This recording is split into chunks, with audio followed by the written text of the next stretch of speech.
il a besoin du soutien de sa jeunesse. Et la jeunesse de la ville de Kinshasa ne va pas rester en marge.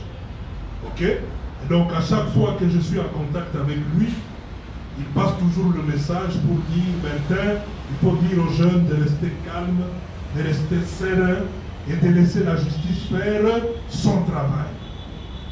Mais n'empêche que nous avions fustigé ici que cette justice, c'est dans une logique de l'état de droit. Il ne faudrait pas que nous ayons des ministres qui peuvent donner des injonctions à certains magistrats.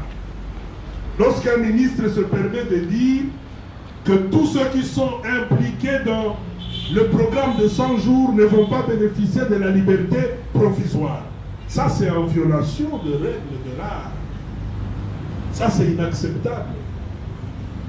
Ça frise une certaine manipulation.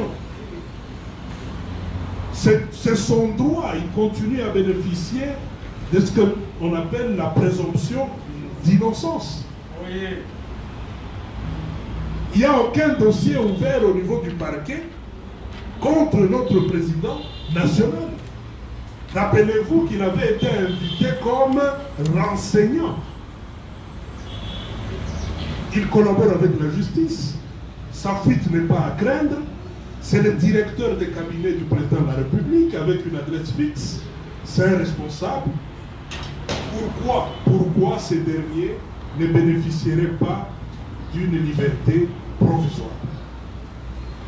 Et lorsqu'on nous dit qu'il y a un ministre qui dit ceux qui sont impliqués dans les dossiers programme 100 jours ne vont pas bénéficier de la liberté provisoire, on se pose des questions. C'est comme si nous étions dans un théâtre. Nos avocats demandent la liberté provisoire, nous nous retrouvons en chambre de conseil avec des magistrats qui statuent, mais ils sont en train de statuer tout en sachant déjà bien avant qu'ils ne vont pas accorder cette liberté provisoire. Parce que le ministre a déjà dit que tous ceux qui sont impliqués dans la gestion du programme de 100 jours ne bénéficieront pas de la liberté provisoire.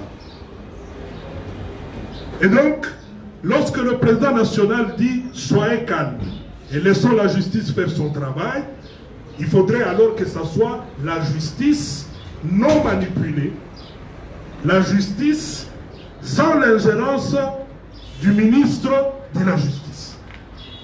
J'ai vu aujourd'hui une lettre, je ne sais pas si vous avez vu la lettre, que la Cour de cassation,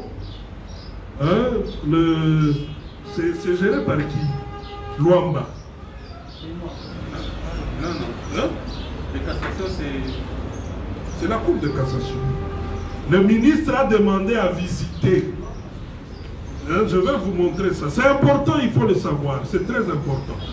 Ok, ça a été signé par Luamba Bindu Benoît, qui est le président du Conseil supérieur de la magistrature. Et ici, c'est une lettre où le ministre, le vice-premier ministre, ministre de la Justice, il a demandé à visiter il a demandé, donc, objet de la lettre, visite du vice-premier ministre, ministre de la Justice et garde des Sceaux des juridictions, office et services judiciaires de la ville-province de Kinshasa. Et dans la lettre, ici, nous avons le président Luamba qui dit, il dit ceci, c'est très important, il dit, je relève l'inopportunité de la visite envisagée, car l'organisation des échanges relatifs aux dossiers judiciaires en cours et l'examen de diverses autres questions concernant la bonne administration de la justice, objet de votre visite, déborde le cadre normatif de la politique judiciaire nationale, qui vous revient de droit et entre en conflit avec l'article 151 de la Constitution. Et cet article dit ceci: le pouvoir exécutif ne peut donner d'injonction au juge dans l'exercice de sa juridiction, ni statuer sur les différends, ni entraver le cours de la justice, ni s'opposer à l'exécution d'une décision de justice. Et donc je ne sais pas quel objectif avait le vice-premier ministre, ministre de la Justice, pour demander cette visite. Mais je crois que le président Luamba lui a dit clairement que la visite n'avait pas de raison d'être. Il est même allé plus loin. Il a dit depuis la réforme, c'est ce qui ressort de l'exposé des motifs, énonçant que l'actuelle constitution réaffirme l'indépendance du pouvoir judiciaire, dont les membres sont gérés par le Conseil supérieur de la magistrature, désormais composé de seuls magistrats. Donc il ne fait pas l'ombre d'aucun doute que pareille inspection n'a jamais été effectuée dans le passé, depuis l'entrée en vigueur de la Constitution susvisée. Cette lettre, il faut la lire. Ça va? Et donc, nous restons calmes et sereins, certes, mais nous refusons que cette justice soit manipulée.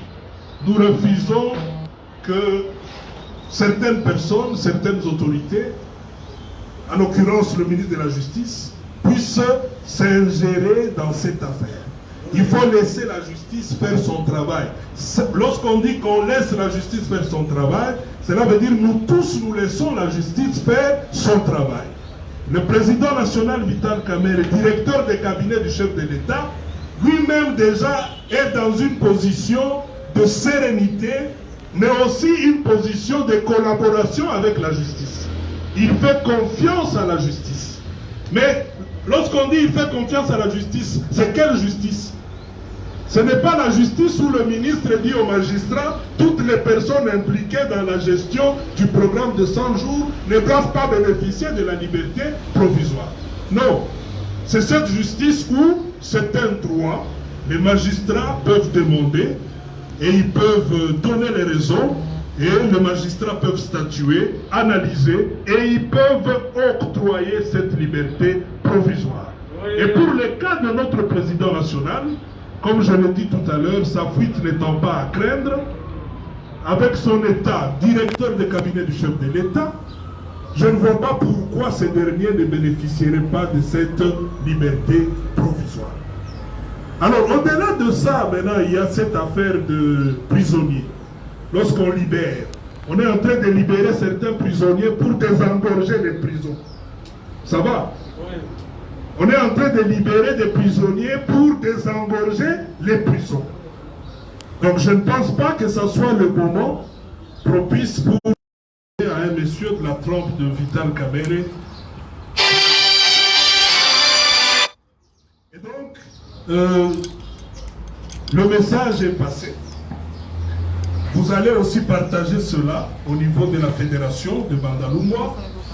Aujourd'hui, c'est notre première réunion avec Bandal.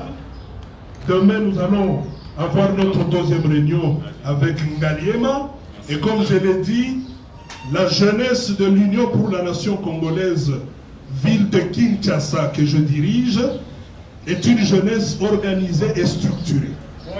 Et donc, nous avons dans toutes les communes de Kinshasa des comités de pas moins de 90 jeunes qui sont opérationnels sur le terrain. Et ce sont ces présidents fédéraux, présidents des jeunes de ces différentes communes que nous recevrons ici, accompagnés d'une délégation de 14 personnes. Et nous allons le recevoir à 5, et ça nous fait maximum 19 personnes. Et donc on respecte les mesures barrières. Ça permet d'éviter la propagation du Covid-19. Est-ce qu'il y a deux questions? Et puis on lève la séance. Deux questions. Une question du président fédéral des jeunes de Bandal. Puis une autre qui va suivre d'un membre de la délégation.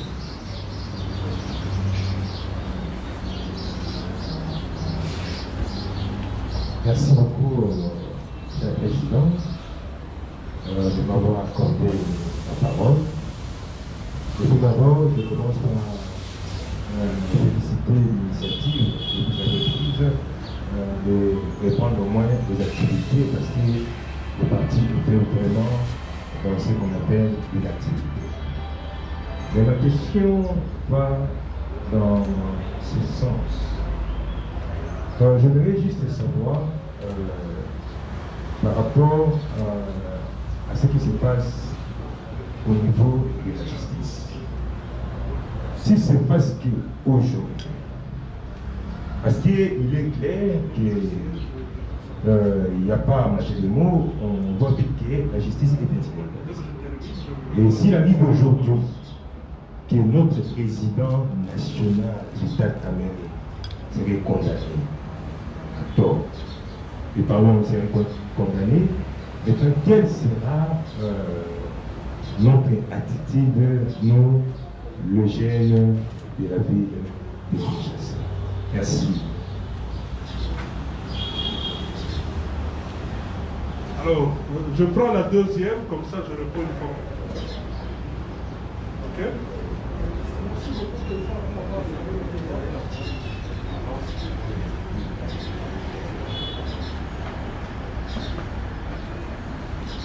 Allez-y, allez-y. Merci beaucoup, Président, pour avoir accordé la parole. Moi, c'est M. Riston, je suis le rapporteur adjoint dans la jeunesse et le droit de l'environnement. Ma question, c'est en rapport avec la coalition.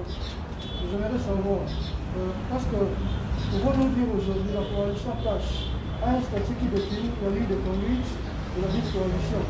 Et sinon, si nous n'avons pas le statut qui définit la ligne de conduite de la coalition cache, quelles sont les raisons, voilà, ou les motifs, voilà, qui font en sorte que nous pouvons avoir le statut de la système de coalition? Alors, je commence par la deuxième question. Et je termine par la question du président fédéral des jeunes de Banda. Alors, il ne faut pas oublier que dans le cadre de CASH, il y a un projet qui avait été envoyé à l'UDPS. L'Union pour la nation congolaise avait fait une ébauche qui avait été envoyée à l'UDPS pour que ces derniers puissent aussi apporter leur amendement, avec comme objectif transformer CASH, qui jusque-là est une plateforme électorale et qui devait devenir une plateforme politique. Et c'était la meilleure façon pour nous d'appuyer les actions du président de la République et de l'accompagner dans sa vision. Et malheureusement, jusqu'à ce jour, on n'avait pas beaucoup évolué et avec ces dossiers. Les dossiers étaient toujours en suspens. Okay? Mais sinon, il y a des principes. Okay? Il y a des principes qui nous régissent. Et n'oubliez pas que nos deux leaders, ce sont eux qui ont signé l'accord, eux avec leurs partis politiques respectifs. Et ça implique aussi les alliés de nos deux partis, l'Union pour la nation congolaise et l'UDPS. Ok? Et donc à ce niveau, il n'y a pas de souci. Sauf que la ligne de conduite devra être tout simplement, évidemment la ligne de conduite est dictée par nos partis respectifs. C'est comme pour nous de l'Union pour la nation congolaise. Au-delà de la discipline, nous avons le respect de la hiérarchie, et qui est pour nous très, très capital. C'est pour ça que nous, le chef peut donner un mot d'ordre et nous tous nous respectons. Ça ne nous pose pas beaucoup de problèmes. Okay? Et je pense que jusqu'à preuve du contraire, cela devra être notre ligne de conduite. Tout dépendra de ce que notre haute hiérarchie va nous demander d'avoir comme attitude. Et tout en restant positif. Okay? Alors, on va parler de la question de Aaron, président fédéral des jeunes de Bandalogo. La question, elle est très pertinente. Et vous savez, aujourd'hui, la procédure en cours, c'est une procédure juridique. Et Et lorsque le président national dit qu'il faut laisser à la justice faire son travail, j'ai commencé ici par vous dire que les réseaux sociaux, aujourd'hui, d'ailleurs nous sommes déjà en train d'y réfléchir au niveau de l'Assemblée nationale, il faut qu'il y ait une loi pour réglementer ces secteurs-là parce que c'est très grave. Tout le monde peut se réveiller le matin et écrire ce qu'il veut. Et ce qu'on écrit peut avoir des répercussions terribles et parfois même inimaginables. Et aujourd'hui, pour le cas de Spes, pour le cas de ce qui se passe autour du président national, autour du parquet de Matete, il y a beaucoup qui se dit dans les réseaux sociaux qui ne sont pas réels. Beaucoup. Je vous ai donné des exemples ici. J'ai suivi moi-même une vidéo d'un journaliste de la place. Je ne sais pas si c'est un journaliste ou un animateur, parce que maintenant il y a une confusion aussi dans ces secteurs. On ne sait pas qui est vraiment journaliste, qui est animateur, qui est présentateur. Bon, bref, c'est une matière assez complexe. Mais le monsieur parlait même de l'audition, le contenu de l'audition. On a posé cette question au directeur de cabinet, il a répondu. Est-ce que vous connaissez Madame Telle? C'est ma belle-sœur. Elle devait recevoir, c'est pas 9 millions, tout ça, et puis silence radio, le directeur de cabinet n'avait plus rien à dire. Il n'a jamais été question d'une... En tout cas, on ne lui a jamais posé une question en rapport avec une prétendue belle-sœur qui aurait reçu autant de millions dans son compte. Mais la vidéo circule. Et la vidéo est en train de faire des ravages dans les réseaux sociaux. Bien sûr. Donc il ne faut pas minimiser cet aspect-là. Ok? Et il y a même une stratégie que nous allons mettre en place au niveau de la jeunesse pour que soit aussi le maximum possible actif au niveau des réseaux sociaux. C'est très important. Alors, la justice, aujourd'hui, lorsque le président dit que c'était important qu'on en arrive là, c'était important, parce que n'oubliez pas que les gens racontent tout ce qu'ils veulent. On a commencé à vilipender notre président national depuis longtemps. Qu'est-ce qu'on n'a pas dit sur lui? Tout ce qui ne va pas aujourd'hui, c'est lui. Donc à un certain moment, c'était quand même important qu'on en arrive là. Et lui-même a dit, la justice, aujourd'hui, maintenant, c'est clair, hein, on saura qui est qui a fait quoi, qui est impliqué dans quoi, et donc les choses seront beaucoup plus claires. Alors, il ne faudrait pas que nous puissions déjà aujourd'hui commencer à imaginer des choses, surtout quand ce sont des choses qui n'iraient pas à notre faveur. Lorsque vous parlez d'une condamnation, je ne sais pas, condamné par rapport à quoi? Condamné pour avoir fait quoi? Je vous ai dit ici que nous avons la dimension politique de l'affaire, mais aussi la dimension juridique. Et nous sommes en train de travailler sur les deux côtés. Nous, en tant que députés nationaux, les ministres font leur part, les secrétaires généraux, ok, il y a une diplomatie à faire. Entre-temps, nous observons, mais en tout cas, nous sommes tous dans une logique de laisser la justice faire son travail. Mais ici, nous en appelons à la conscience de tout le monde. Nous parlons état de droit, mais l'état de droit voudrait dire qu'on respecte effectivement cette justice, qu'il n'y ait pas d'ingérence extérieure, qu'il n'y ait pas de manipulation de la justice, qu'il n'y ait pas de magistrats qui seraient corrompus ou qui auraient déjà des décisions dans leur tiroir. Il faudrait que les choses se passent normalement.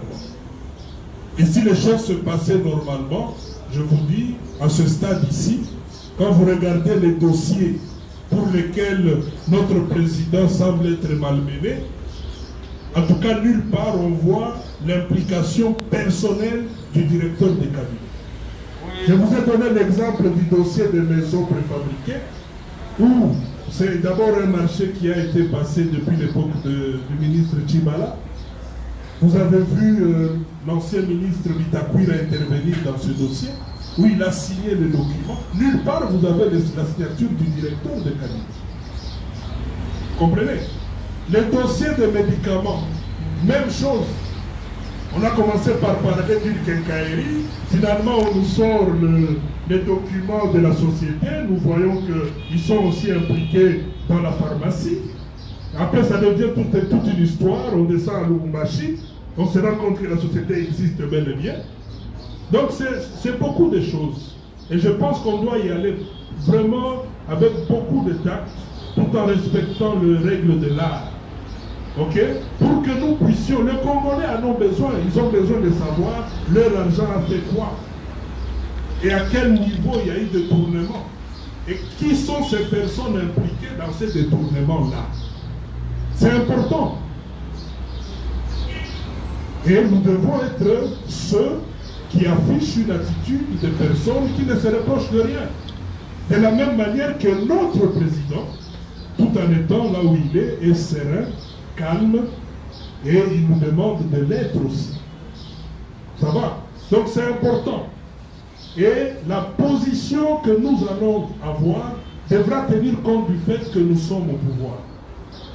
Nous sommes au pouvoir. Le cash est au pouvoir. Et la population attend beaucoup de nous. On a toujours dit ici, le peuple d'abord. Et rappelez-vous, dans une des réunions ici, je vous disais, il faudrait que nous puissions travailler jusqu'à ce que la population sera en mesure de dire que nous avons vraiment constaté que vous aviez fait de nous la priorité de votre politique. Donc on n'est pas encore à ce niveau-là. Cela veut dire qu'il y a encore un grand travail à faire.